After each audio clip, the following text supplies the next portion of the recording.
stress builds up, and massage helps to release all of that stuff. Reduces muscle soreness and tension, allowing for greater flexibility. If you don't hurt, you move better. It's just logical. It releases endorphins. Endorphins is a chemical in the brain that is our natural morphine. So it helps in the relief of pain. It promotes bonding between you and your dog.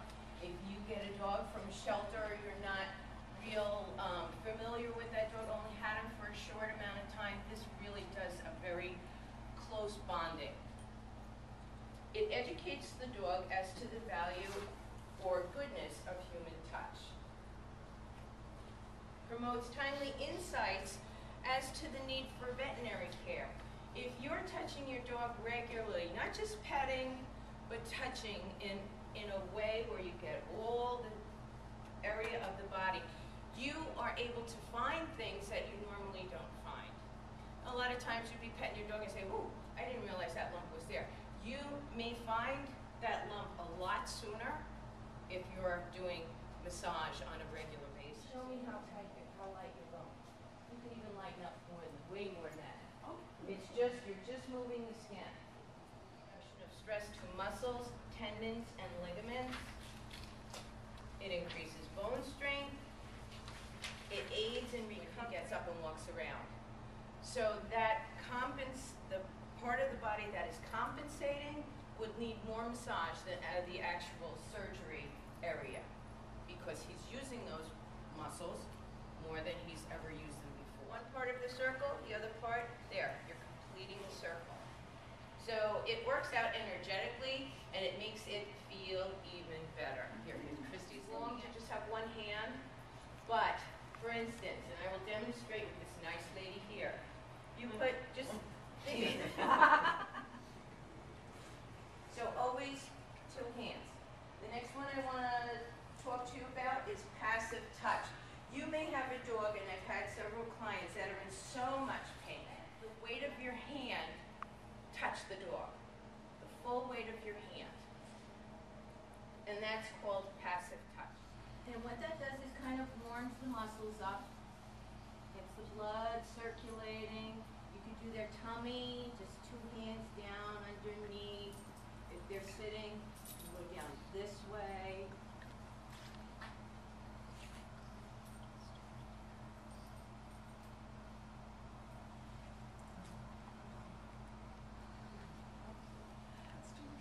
Oh, is Mo upsetting him? Yeah, he wants to throw Mo. Puppy, no.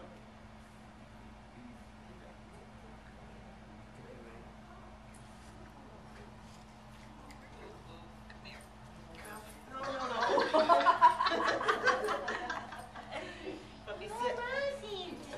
No.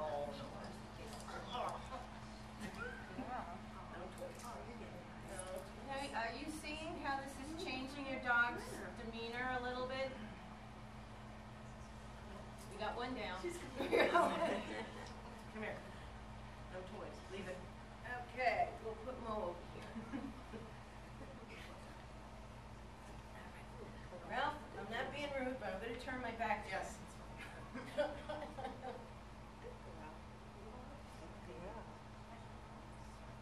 Don't forget in your effort. Life is good.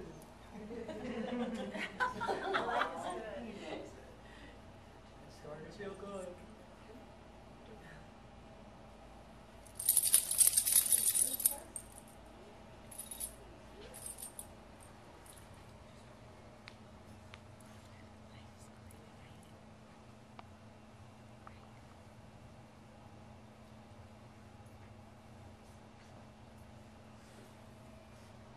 Now, once you've done with your effleurage, you can start with some of the other manipulations that I've taught you.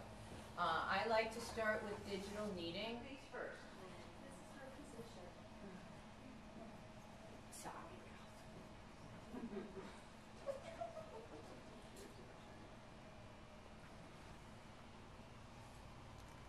and go around the eyes like 3 times. If you do everything in threes, you should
Now you would take that digital kneading and go around that muscle around the ear.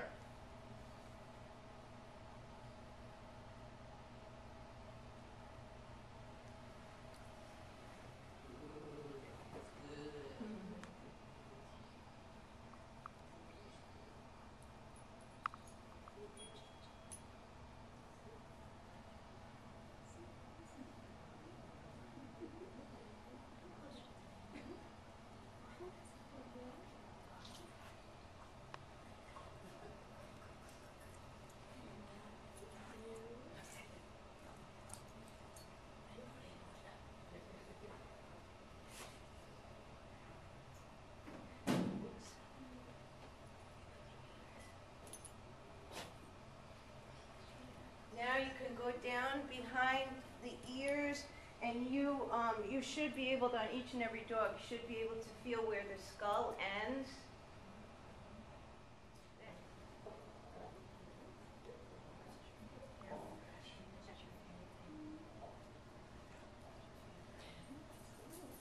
And if you've ever had a tension headache, you can feel it right in the back there.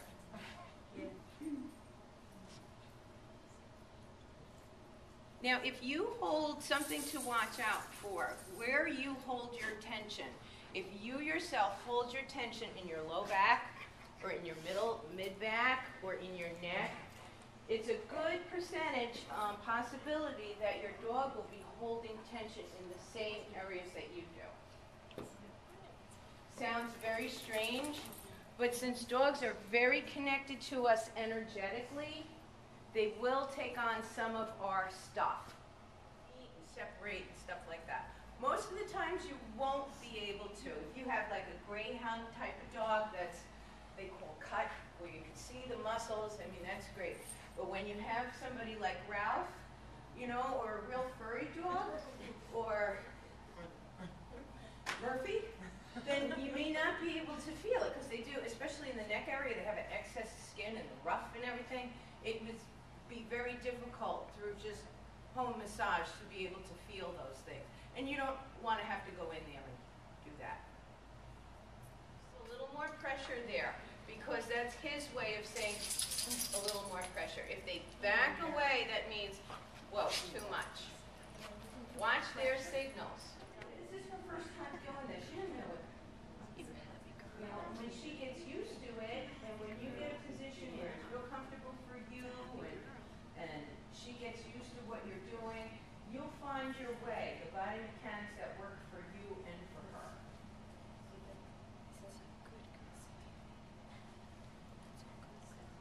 It's a massage. They're different. And legally, I'm only certified for canine massage, so I can't tell you what to do with your cat, but I mean, give it a shot. Give it a shot. Have a problem, just give a shout. No fist. It's like this. Very gentle. This. Put your hand flat like that. Whoa, whoa, whoa. Where are you going, pumpkin poo? And the flat. Just rest your hand. Oh, I love you too, Ralph. You're wonderful. Oh, yes, I know. Yes, Did you pick up something about her right shoulder or her right leg? I couldn't figure out what that was from, but she doesn't like me to touch it. Really? Yeah. Finger or your whole hand. And I like to start up here, and I know with dogs with the squished in face it might be a little difficult, but find a cheek area by the nose where you can get at least a finger in there, and very slowly and gently just go in the circles, 1, 2, 3, and then off. And then you would progress towards like the bottom of the eye, and then you can lift up with several of your fingers and just go around the eye with one finger. You could do both eyes at one time. Just be careful not to stick the finger in the eye.